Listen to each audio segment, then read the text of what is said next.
Mads, mga kaibigan, welcome back to another content. Kita nyo, ang ganda na ng positioning ng mic.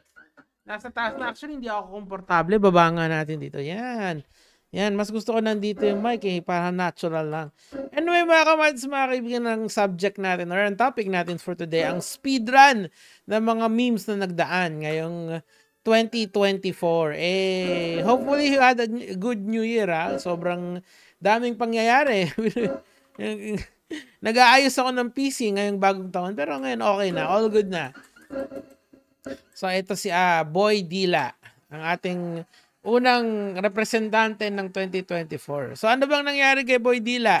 Well, nambasa siya dun sa mga ayaw na magpabasa. Kasi pwede ka kasi mag-opt out dun sa mga basaan na yon. Pero pag dumaan ka dun sa eskinita ng basaan, binabasa ka talaga ng mga taga San Juan. I believe na dapat nang i-abolish yung ganong klaseng tradition.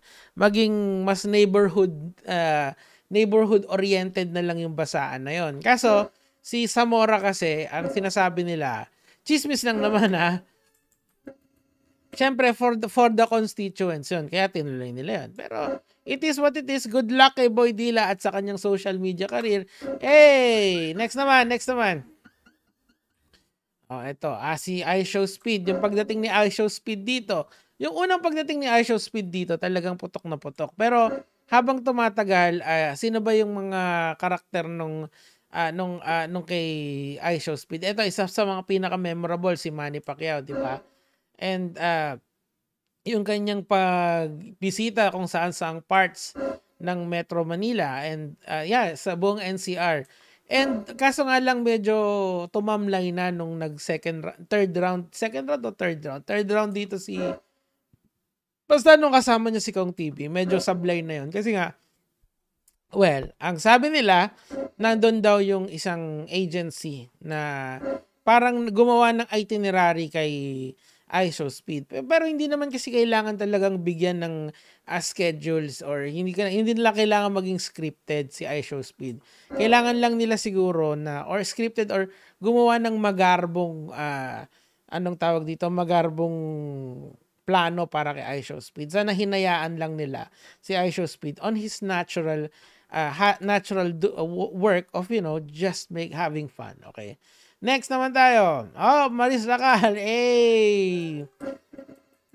Bago magtapos ang 2024, merong naging isyong malaki si Maris Racal kung saan there is an naging alleged third party daw siya nung isang babae na nagngangalang Jam. Pero ngayon kasi medyo tapos na yung issue na yun Napag-uusapan na lang natin yun ng panaka-naka. Like anything dito sa internet, issues die down. Okay? Kahit gaano pa kaliit yan, kahit gaano pa kalaki yan, nagmo-move on ang mga tao dyan. There are some few people na hindi nakaka-move on dito, pero nung lumabas daw, yung the breadwinner, winner din daw si Maris Racal. So good luck sa kanila, nung lalaki. And of course, yung babae din na naapektuhan, sana magkaayos na ayos sila ngayong bagong taon. Palakpakan tayo. Ito yung Bohol. Sino nakakaalala niyan? Actually, nagkakaroon ng maraming resorts na. Actually, hindi lang yan daw ang resort sa Bohol. Bagkus marami pang iba. Sabi nilang ganon na nagtatayo daw ng mga ganyang klaseng resort sa Bohol para makapag-enjoy dyan ang mga tao. Ang opinion ko dyan, it destroys the natural habitat of Bohol. Kasi nagkakaroon ng parang pigsa yung Bohol. Dahil hindi naman yan kailangan talaga para bisitahin ng tao Pero I get the idea na there are some people who wants more activity sa Bohol. Baka gusto lang nila doon, chumil lang sila, pupunta sila sa isang place or sa isang lugar at mag-chill lang sila. Kasi most people talaga na na-attract sa mga hilltops na ganito is yung mga taong gustong maglakad or yung mga tinatawag natin mga hikers. Pero meron naman mga ibang tao na gusto lang mag-chill. So I get the appeal dito. Pero bottom line dito, we have to protect one of the world's wonders, 'di ba? Ang Chocolate Hills ng Bohol. Palakpakan ng ating natural na mga kagandahan dito sa ating mundo. And next naman ay si Diwata. From being the well-loved Pares vendor coming from, kung hindi nyo kasi naitatanong kasi ang ang buhay ni Diwata ay galing talaga siya nagtutulog siya sa ilalim ng mga bangketa and literally from rags to, well, definitely riches. Kasi hindi naman siya lalapitan ng isang party list nang wala siyang nakukuha doon. In the sense na yung influence pa lang nun, panalo na siya doon eh. Kasi nga, even if quote-unquote, malao siya, meron pa rin siyang business at meron pa rin siyang mga tao sa likod na literally backer niya na ngayon. So what happened sa kanya? During a time, mga kamatis, mga kaibigan, si Diwata kasi natutulog lang sa tulayan and siya yung quintessential business vendor na tinatawag. Pero, or negosyante vendor. Sila yung mga tinatawag na micro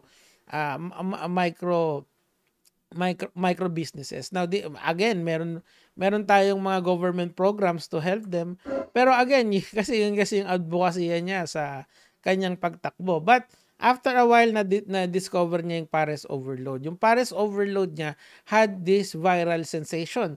Bakit siya nag-viral sensation? Kasi yung mga political vloggers noon, na mga nagko-cover kay Pangulong Marcos ay lumipat kay Diwata.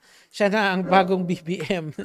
Or yung virality kasi ng political vlogging has lost its meaning going into the midterm election. So what happened is, nag-shift yung mga political vloggers na yan tulad nung Angelo, yung laging nakadikit sa kanya.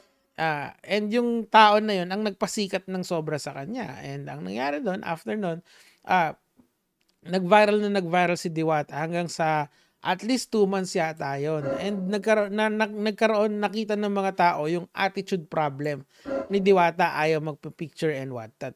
Ngayon naman kasi, nire-rebrand niya yung sarili niya. And it is what it is. Ganun talaga dito sa internet. Sometimes nasa taas ka, sometimes nasa baba ka, and sometimes si Diwata ka na meme pa rin hanggang ngayon. Hey! Next naman tayo. Eto. Ito yung Bangsamoro Pop na tinatawag nila. Kaso nga lang merong katulad na kanta. Of course, we cannot play that. Yung iba sa ibang bansa. And nagkaroon yata sila ng copyright case.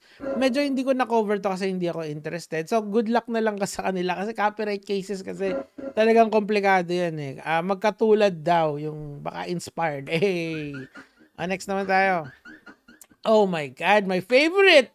Ang isang kaibigan ni Shiminette. Shiminette like the way that I speak. Shiminette like how I move. Kasi yung isang kaibigan na to is it's supposedly a readings it's supposedly a children's book na i-distribute sa mga bata.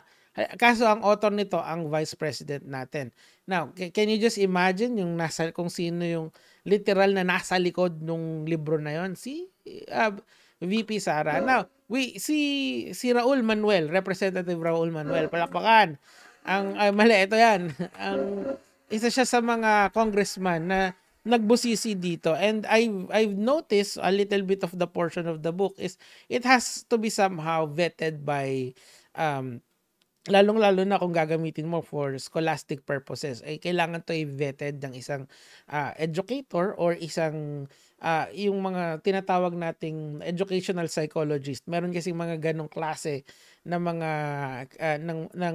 ng mga psychologists sa profession ng education, which they are the one who will assess a book if it's learner friendly pagdating kung saan mo implement ang isang libro. Halimbawa, meron kayong mga science book na yan. Yung mga science book na yan ay vetted yan ng mga tao doon sa educational psychologists na yon. And then i-vet ulit yan ng DepEd, di ba? So kailangan may vetting process dyan. Ang problema lang kasi siya yung secretary ng DepEd.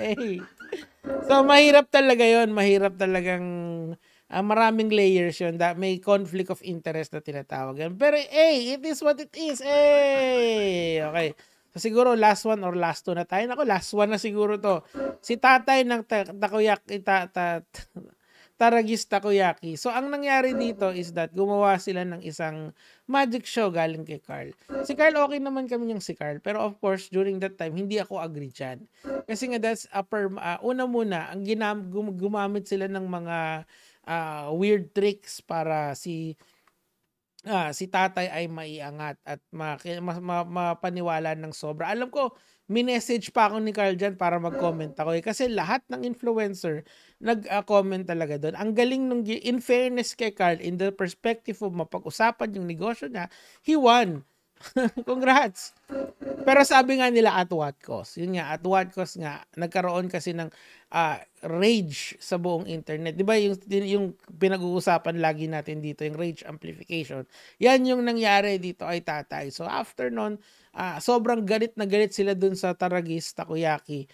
And kay Tatay naman, awang-awa sila. And nagra-rounds pa sila. And alam ko marami rin nag-donate kay Tatay dahil dun sa sitwasyon niya. Good for him kasi merong siyang isang special needs na anak. May Down syndrome yata yung anak niya. Yung nakatulong ng malaki itong pangyayari na to. Because of that, whether it's good or bad, at least meron siyang nakuhang maganda doon. Palakpakan natin sila. And si Carl, congratulations sa kanyang greatest magic trick na ginawa niya sa buhay niya dito sa social media. Last na. Ice cream yummy! Ice cream good. Congrats kay Tatay kasi siya yung biggest winner in this 2024. May ultimo si Doggy. Natatalo niya sa live stream during the peak of his popularity. Yun lang naman po yung sa akin for today. Happy New Year po sa lahat. Gege mga lods.